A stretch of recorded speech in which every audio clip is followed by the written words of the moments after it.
টসে জিতে প্রথমে আফগানিস্তান ব্যাট করেন। শুরুতেই ভালো ছন্দে থাকলেও 5 ওভার আগেই কাটা পড়ে 3 উইকেট। তখন স্কোরবোর্ডে 33 রান। এরপর 50 রানের জুটি দেন 2 ব্যাটার। 14 ওভারে 96 রানে হারায় 5 উইকেট। নির্ধারিত 20 ওভার শেষে 6 উইকেট হারিয়ে 153 রান করতে সক্ষম হন আফগানরা। জবাবে জিম্বাবুয়ে ব্যাট করতে নেমে শুরুতেই ব্যাটিং বিপর্যয়ে পড়ে।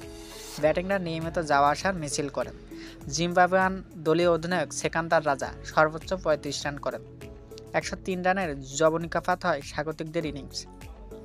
এদিন রাশেদ মুজিবদের ঘূর্ণিতে বিপাকে পড়ে স্বাগতিক জিম্বাবুয়ানরা। আফগানের হয়ে বল হাতে রাশেদ খান 3টি, নাবিনুল হক 3টি এবং মুজিবুর রহমান 2টি করে উইকেট নেন।